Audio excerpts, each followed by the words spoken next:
What we are trying to do is to take a number of countries and let us, over a period of years, get the entire system of use of research evidence revolutionized. The less resources you have, the more you need to know how to best apply those resources. Even more than that, there's the human imperative. People are suffering and dying.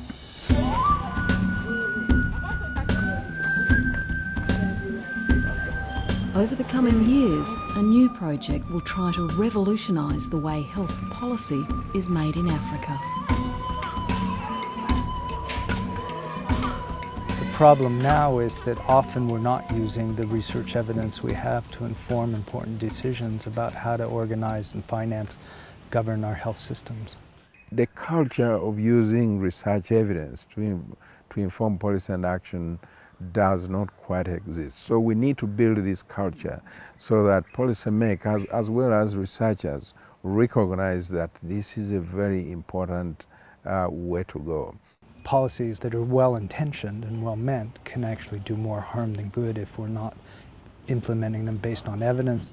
The research evidence cannot be applied in policy the same way in so different contexts. In each country, the same research evidence may have different impacts.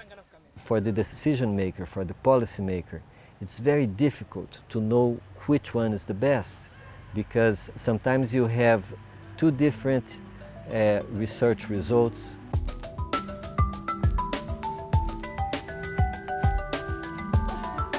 Throughout Africa, SURE is using the best scientific evidence available to better inform decisions about African health systems.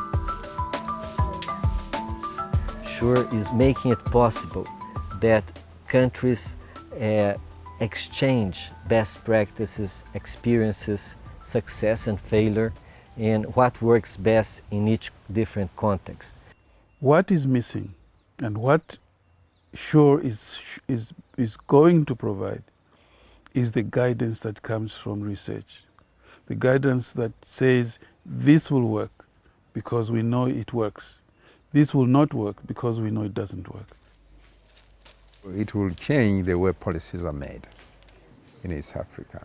Policymakers will become active players in informing the research agenda, but also in designing the kind of research studies that are useful in impacting the health system. I think researchers' minds will be changing over time in that they'll be much more interested in making sure that the research results do not just remain in the reports or in the scientific publications. So research does not stop when the policy has been formulated. Research continues to see the factors that influence successful implementation, the factors that are deleterious or dangerous to implementation. SURE is not only trying to improve the policy per se, but to improve the health systems that can deliver and implement those policies in the best way possible.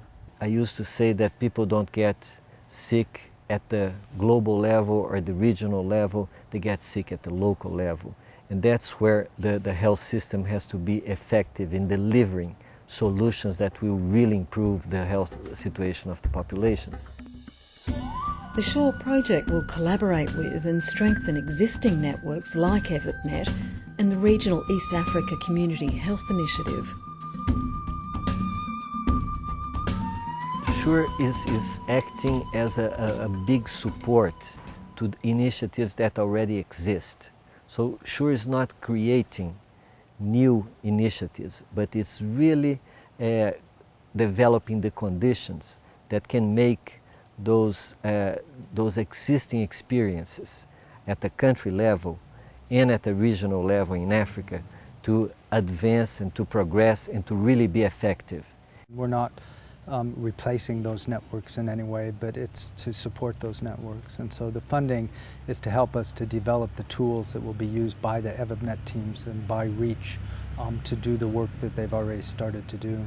Well, actually, the objectives of SURE are very much in line with the objectives of REACH. SURE has a very, very important project to us in the East African community. It will strengthen overall REACH as a regional entity and will help us build the needed capacity to implement the kind of activities that REACH had set itself to do.